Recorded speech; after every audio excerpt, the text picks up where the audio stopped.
bisa ke S2, S3, bahkan mungkin sampai profesor. Oke, semua orang, saya yakin banyak orang yang menginginkan seperti itu karena demi perbaikan karir dan sebagainya.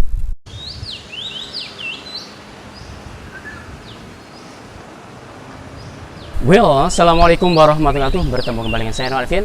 Pada kesempatan saya sampaikan tentang motivasi, tentang masalah pendidikan yang tinggi. Oke, tentang masalah pendidikan tinggi, apakah juga akan berbanding lurus dengan kualitas? Oke, kita sebagai pengajar ataupun siapapun Anda pasti akan menginginkan bagaimana kita bisa melanjutkan ke tingkat pendidikan yang lebih tinggi, bisa ke S2, S3, bahkan mungkin sampai profesor. Oke, semua orang, saya yakin banyak orang yang menginginkan seperti itu karena demi perbaikan karir dan sebagainya. Tapi pertanyaannya adalah, apakah tingkat pendidikan kita yang tinggi itu akan sebanding dengan kualitas yang dimunculkan dengan tingkat pendidikan kita miliki? Itu jadi pertanyaan. Karena apa? Kadang-kadang kita lihat seseorang yang mereka memiliki tingkat pendidikan yang tinggi, kadang-kadang ternyata kualitasnya tidak berubah. Oke? Kenapa? Karena harapannya apabila kita memiliki tingkat pendidikan yang tinggi, maka juga akan meningkatkan kualitas pada diri kita. Misalkan kita sebagai seorang pengajar, misalnya saya mengajarkan ke S2 dan S3, berarti tingkat kualitas saya juga akan meningkat. Bagaimana ketika saya menguasai materi-materi yang saya ajarkan kepada para siswa, saya juga menjadi lebih cerdas, saya lebih smart dalam mengajarkan para siswa. Saya lebih menguasai materi-materi yang saya ajarkan kepada para siswa saya, karena tingkat pendidikan saya tinggi. Dan yang kedua, saya juga akan lebih bisa memilih metode-metode, strategi ataupun model-model pengajaran, sehingga para siswa lebih mudah bisa memahami yang materi saya ajarkan ke mereka. Saya akan bisa dan mampu memilih metode yang terbaik. Kenapa? Karena tingkat pendidikan saya lebih tinggi. Saya lebih smart dalam memilih metode. The best method in teaching. Dalam pengajaran saya akan lebih bisa memilih mana yang paling tepat.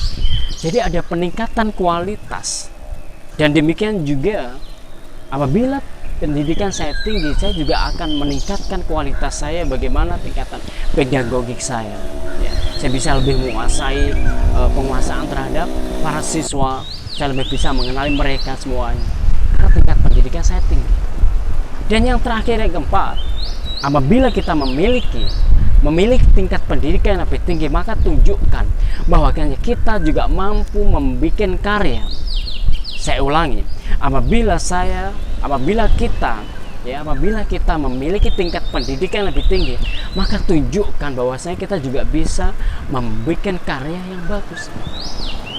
Pertama adalah karya tulis. Anda bisa membuat buku, karya tulis ilmiah, apapun itu yang berupa karya-karya ilmiah. Tunjukkan bahwasanya kita mampu. Kenapa? Karena tingkat pendidikan kita tinggi. Jangan sebaliknya, kadang-kadang kita temui ada orang-orang tertentu yang mereka memiliki tingkat pendidikan tinggi, semuanya tidak berubah, kualitasnya tidak berubah. Ini yang parah, bro. Oke? Ini yang parah. Apabila Anda memiliki tingkat pendidikan yang tinggi, maka hendaknya Anda juga akan meningkatkan kualitas diri Anda.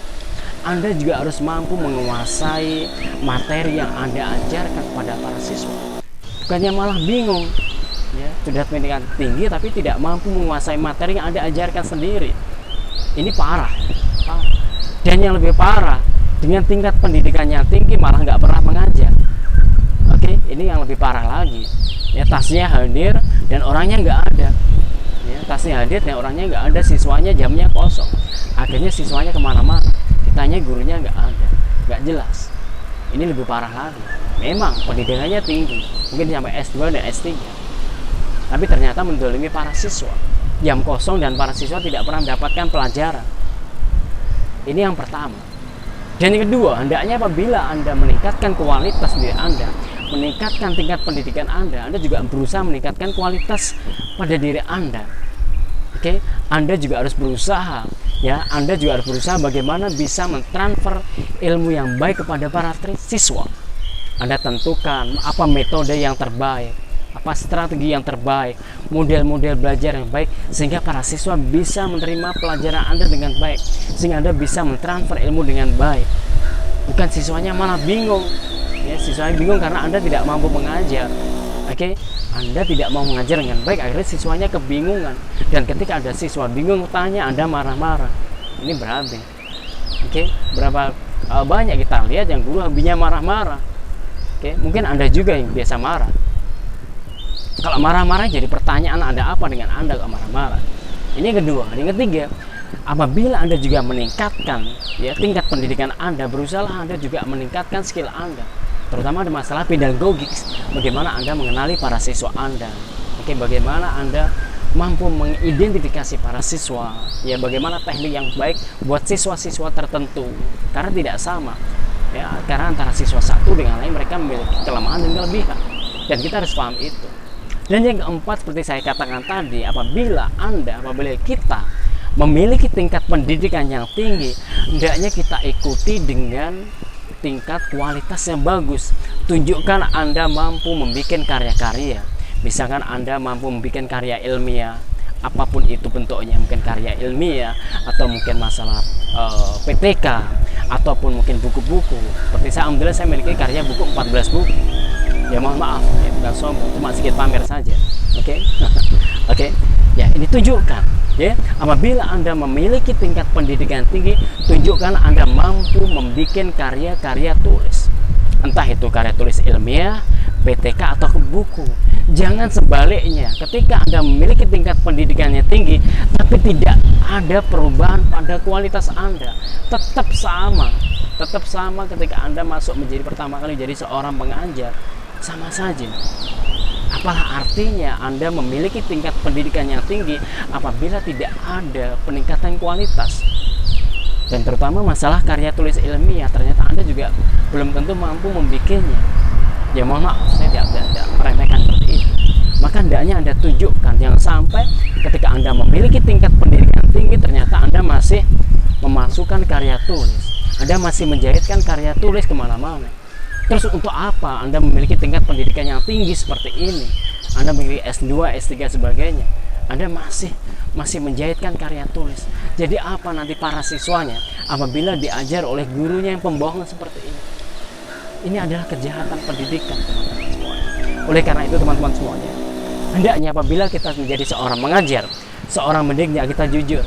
Apabila kita ingin meningkatkan tingkat pendidikan kita, maka hendaklah ikuti dengan kualitas pada diri kita. Oke? Ditingkatkan kualitas pada diri kita. Oleh karena kita harus lebih smart bagaimana kita bisa mengajar, bisa menguasai materi yang kita ampuh pada para siswa. Yang kedua, kita juga lebih smart bagaimana memilih metode, strategi, ataupun model-model belajar yang mereka bisa belajar dengan baik, bisa menerima ilmu yang kita transfer. Yang ketiga, kita juga bisa bagaimana meningkatkan kemampuan pedagogik kita sehingga kita bisa mengenali para siswa kita, ya. Bagaimana kita bisa mengidentifikasi problem, masalah yang terjadi pada siswa juga. Yang keempat, tunjukkan bahwasanya kita bisa membuat karya-karya ilmiah dengan tangan kita. Jangan menjahitkan karya tulis, jangan memalsukan karya tulis. Itu ada sebuah kejahatan. Oke, semoga bisa bermanfaat.